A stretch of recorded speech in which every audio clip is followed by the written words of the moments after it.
Yo guys, before the video starts, the majority of you watching these videos aren't actually subscribed according to my analytics, so right now, subscribe with notifications on so you never miss a video. It would be really appreciated. But yeah, let's get right into it. What is going on guys, there's Thomas Thompson Wrestling here and welcome to another video on the channel. Today, we're going to be looking at 8 people who were fired by TNA. This video does not include people who requested their release. Basically, we're going to be looking at some of the most notable firings and releases in TNA's history, discussing the backstory and stories behind why they were fired, and look at some of the craziest and most interesting firing stories in TNA's short but sweet history. So let's get right into the video.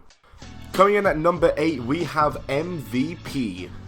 MVP debuted in TNA at the January 30th, 2014 tapings of Impact, revealing himself to be the kayfabe investor in the company who had signed the Wolves and was countering Dixie Carter's plans the previous weeks.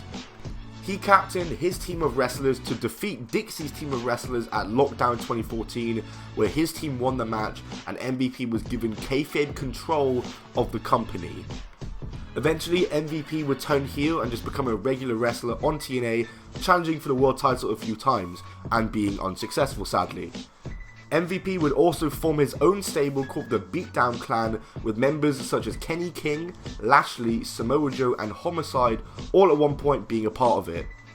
But behind the scenes, MVP, our good friend Montel Montanious Porter, was very adamant for former TNA wrestler Hernandez to be a part of the stable.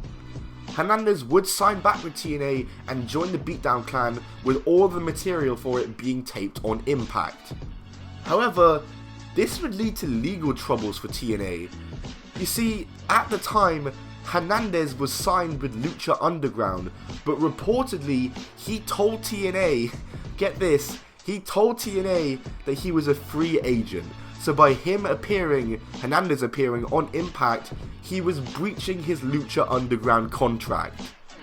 So because of this, TNA blamed MVP for it, and they were forced to edit out all the Beatdown Clan segments that they had taped, and they just disbanded the stable entirely due to the bad press they were receiving and due to this incident. Just days after all of this happened, MVP would depart from the company, and most believe that it is to do with this incident. Number 7, we have Matt Hardy. Matt Hardy was released from the WWE on October 15th, 2010.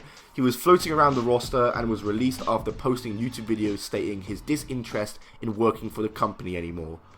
A year prior to Matt's release, Jeff departed from WWE and joined TNA and became one of their biggest stars. So Matt Hardy followed suit and debuted in TNA on January 9th, 2010 at Genesis as a surprise opponent for Rob Van Dam, where he would defeat RVD to prevent him from getting a shot at the world title, which was being held by Jeff Hardy at the time.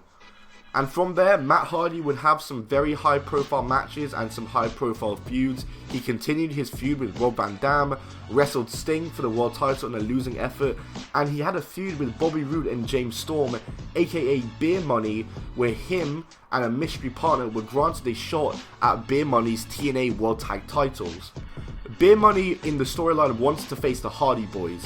However, Matt Hardy would introduce his mystery partner as the returning Chris Harris, who was James Storm's former partner, to, let me tell you, one of the quietest return pops ever. I'm not even lying, go look it up, this segment is on YouTube, it's so quiet and so awkward. Matt Hardy was suspended from the company on June 21st, supposedly because he was late to events all the time, and he was ultimately released from the company on August 20th, the same day he was arrested for DUI, ending a 7-month and fairly underwhelming run. Number 6, Mr. Anderson. Old joke, I know, but Mr. Kennedy is someone who many people believe to be quite underutilized in WWE, and when he won the Money in the Bank, many people thought he was on course to be a future star, but obviously he would lose the Money in the Bank due to injury to Edge, never really do anything afterwards, and get fired after nearly injuring Randy Orton. From there, Kennedy would go to TNA and rename to Mr. Anderson. He would find success in TNA and would win the world title there, unlike in WWE. He won it twice there, in fact. However, Mr. Anderson never really connected with the fans, and as much people thought that he deserved a main event push in WWE, While he was in TNA, he was never really able to step up and put in a main event performance equivalent to what the other main eventers at the time were putting up. Anderson was fired from TNA in March 2016 after it was revealed he had failed an on-the-spot drug test. Number 5. Alex Silva. Alex Silva was the greatest wrestler to ever enter that six-sided ring. He achieved and did so much in TNA that I can't even list all of his accolades. Sarcasm. Alex Silva was a guy that was pretty much signed to TNA by accident when TNA didn't want him, all because of Ric Goddamn Flair. I released an entire video of how he was signed, so you can check that out on my channel, link in the description for more detail on that whole story. So Alex Silva came into TNA, and since TNA didn't want him, he literally did nothing.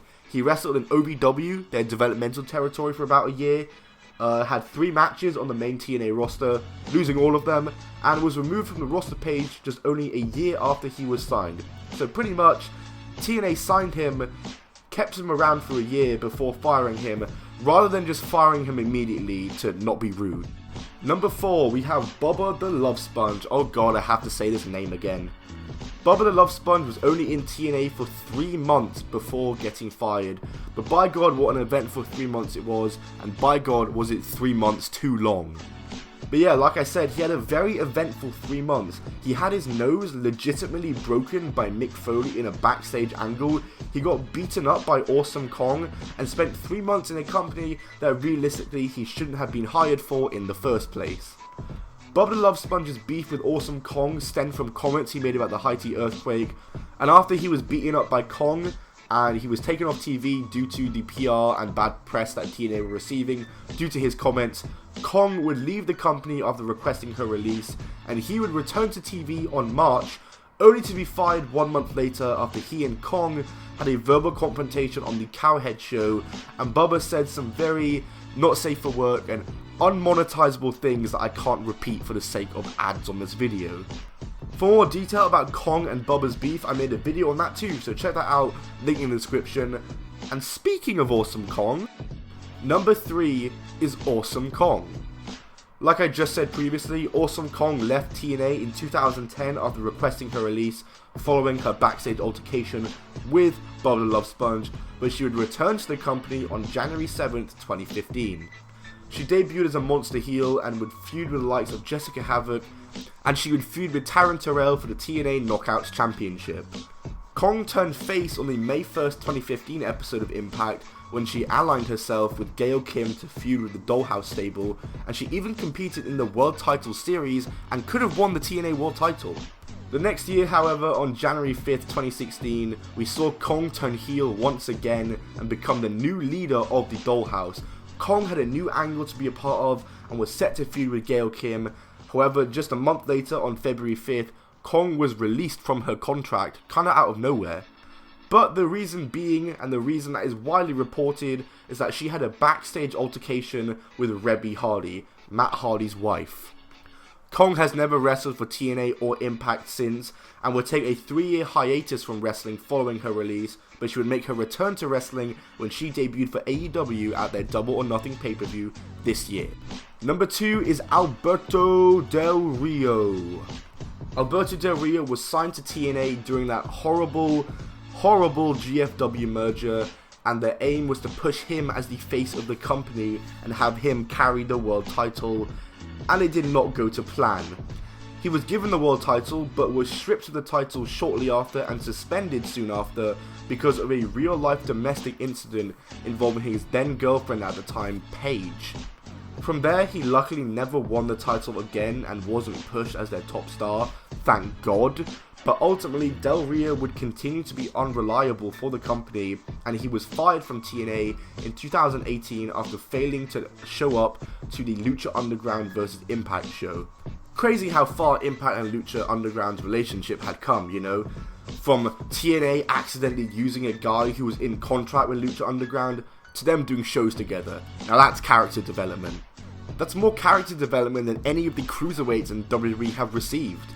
And number 1 is Jeff Jarrett. So the reason I'm putting Jeff Jarrett at number 1 is that his firing is major in the sense because he's literally the founder of the company. Jarrett originally parted ways with the company in 2014 to form GFW, but would return in 2017 for that amazing merger.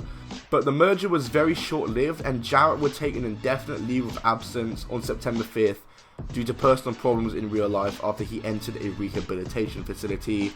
And on October 23rd, the merger with GFW was terminated, along with Jarrett's contract. Again, if you want to hear more detail on the GFW merger, I've done a video on that too, so that will be linked in the description, along with the Alex Silva video and the Bubba/Kong video. But yes guys, that's going to do it for this video, my top 8 list, stealing from Wrestling with Regret. No, I just thought 8 was a good round number to do it to, and these were some very interesting firing stories. Let me know what video you'd like to see next, put some suggestions in the comments. I'm very open to suggestions. I've got so many videos planned for this month of December. I'm going to be on holiday from school. For Americans, I'm on vacation. Basically, I'm going to be off university, and I'm going to have loads of time to upload videos. I'm going to upload loads during this month, okay? You got it? Cool, epic. And yeah, I'm really excited for this month. So yeah, like this video if you did enjoy. Follow me on Twitter at Top10Wrestling. My Instagram's at @TomBell.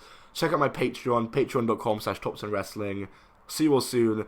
Let's hit 333 likes. Goodbye, and keep on rolling.